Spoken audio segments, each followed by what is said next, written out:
Mistakes I made starting my real estate journey, or when I look back, it's my 10th year anniversary in real estate, in business. And this could apply to any business out there. So those of you that are in business in general, or small business, or wanting to go in business, I really believe real estate's kind of a universal business conversation. You know, you can apply some of the principles to any business. So whether you are doing real estate, insurance, whatever have you, lending, mortgage, own a retail space, you know, coaching, manufacturing, whatever business you do, there are definitely mistakes you see when you look back and you're like, oh my God, I can't even believe I did that. So these are my mistakes that I made looking back, and I'm thinking, whoa, it would have been so great if I hadn't made those mistakes. But I do believe that you're exactly where you're supposed to be as a woman in business and as a woman in life. Whatever happened in the past was the lessons you were supposed to make and have, mistakes you're supposed to make, the lessons you're supposed to learn.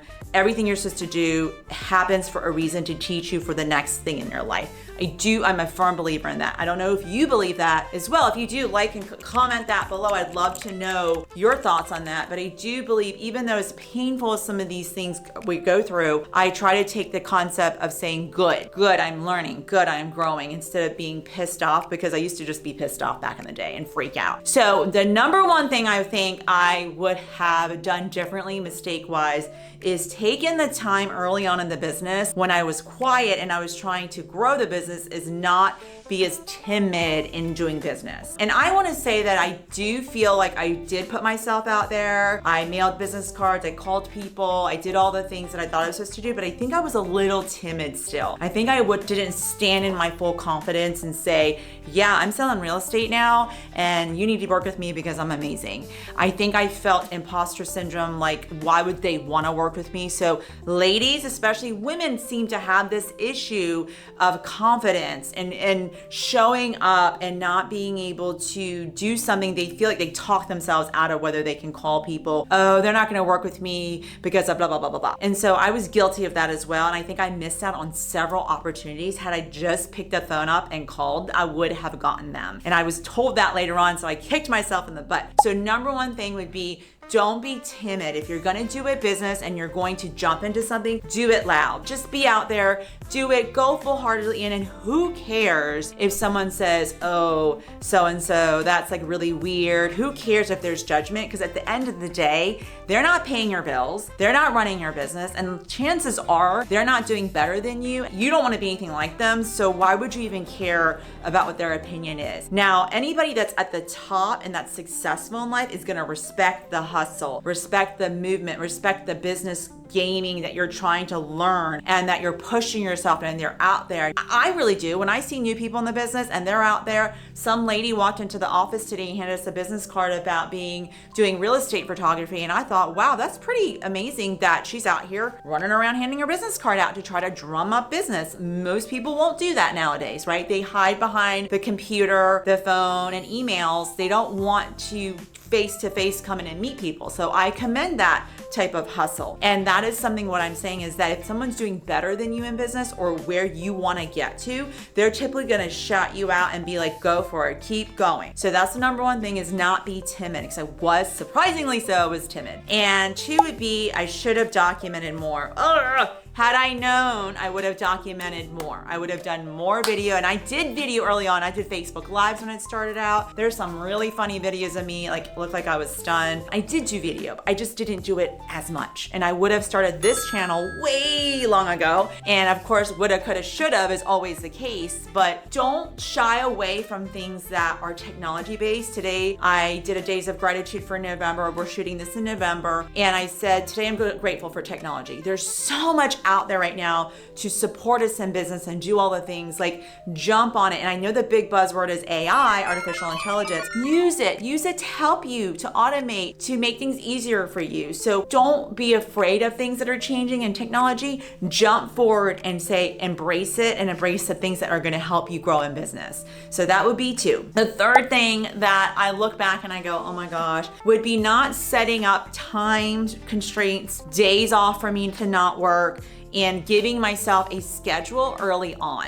It was much later on that I developed my schedule, that I started using a calendar really, really effectively. Early on in the business, if someone called and said, hey, can you meet with me, or I need to see a house, I would say, sure, whenever do you want to go? And it would leave them to tell me where we were going to go, when we were going to go. That's wrong. You want to tell your clients when they call you, look at your calendar and say, what are the days you have blocked out to take on new clients, to take on a listing appointment, to take on a buyer. Figure out that in your schedule and make those the times. Give them 2 or 3 options. It's like when you go to the dentist office and they say to you, hey, we have Tuesday and Thursday at 3 o'clock or 2 o'clock available. Which one works for you? Boom. Versus saying whenever you want to go, and then your whole life gets turned upside down because they pick a date that happens to be on a day that you were planning to take off. What happens then? You end up working, because I did. So that would be a huge thing I would do, is figure out when is your work time going to be. Now when I sit down with people, I give them parameters up front and say, I am available and I am extremely responsive. However, I do like to eat dinner with my family. I do go to sleep at a reasonable hour and I will be sleeping. So if you email me or text me, I will not be returning those calls or texts until the morning. Now, if we're negotiating an offer, it may go into the evening. I will be available. Of course, there's different circumstances, but overall, please do not call me or text me at midnight, because believe it or not, I've gotten texts at midnight and 2 in the morning, 3 in the morning, and my dumb self literally was emailing back. So what did I tell them? I told them that was my working hours by doing that. So that was a huge mistake that I made. So do not do that. Please don't do that. Figure out what your working hours are.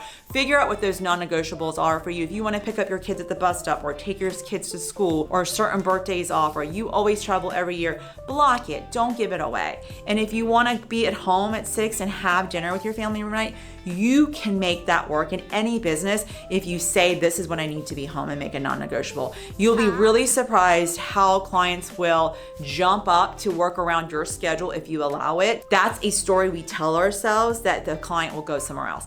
And honestly, there is FOMO built when you're too busy. I've noticed that, because I've been able to travel with business through my conferences. I've been able to coach and do plenty of things and still remain top 100 as an agent in our local business, because my clients know that working with me is awesome and I'm gonna give them an amazing experience, but we're gonna have to navigate around the schedule I allow. So I hope that's helpful in that piece. That's one of the biggest pieces I get questions about, like, how do you fit everything in?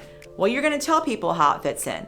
That was a big mistake I made. The last thing I want to say that really stands out to me on a big mistake I made in my journey was taking and absorbing everybody's problems as my own. And I know it's kind of a weird concept. Yes, I cared that much. So if a client didn't get a house and we had an offer bid, I would be sick to my stomach after putting the offer in, and I would be neurotic and crazy, and I would feel like a lunatic. I couldn't let it go. And just like if you were going through something with a listing and it wouldn't sell and you've done everything, I would take that on and I'd be sick to my stomach. I physically was making myself sick and upset if there was clients divorcing. Like, I felt that pain with them. If they had struggle, I felt it. Like, I was taking all of my clients' problems on as my own. And that's not good, because first of all, when you get emotional and that much like attachment to your clients, you are not clear-headed when talking to them, and you're not able to advise them as well. So I do feel like I've learned that piece of detachment. And it's like how doctors, when they operate on their patients, they have to put a wall up so they can focus clearly at what they need to do and be very diplomatic and be very clear and balanced on what you're sharing with them. So now when I work with clients, I am empathetic. I can understand what they're going through, but I don't swallow and take on all their energy as my own. So that's something I see a lot of people do. Like, they freak out, their clients freaking out. You're supposed to be the certain calm person. Don't freak out if they're freaking out. They're looking to you to calm them down. That's not gonna help the situation. Just like, don't jump when they're saying jump. I would be that person. If someone said jump, I would say, how high? Don't do that. That would be a huge mistake I made. So those are the 4 mistakes I made in real estate, in starting in business. And you could see all of those would apply in any business. And I think a lot of these things are women issues, I feel like, in business, because it comes down to negative self-talk that we do in our head, our imposter syndrome, and worth. And so those are key things that you have to work on when you're going into business and you're challenged with. But again, like I said in the beginning, I'm super grateful that I got to go through all of that. It was very painful going through it, but looking back on that journey and seeing how much I've grown to today, I am so grateful I went through it. So I think everything has a purpose, but if you can skip it, and learn from someone else and not go through that, then I highly suggest that over going through the pain of it all, right? So I hope that you can find some peace in that place and set some boundaries and not make these mistakes if you're starting in business. Or if you did do these, I'd love to know, if you can comment below if you made these mistakes as well in your business. I'm just curious how many women have gone through this as well. And if you're young and you're going into business, heed this advice. Please, please, please. I think it's gonna make a big difference as you go into the business world. And if you like this content, please subscribe and hit the little bell so you'll get notifications. I love sharing this woman's journey of life, like what I've gone through as a woman and navigating business and life and working in corporate and all the things that I've done that have got me to where I am. So I'm glad to share, and I hope you enjoy the journey.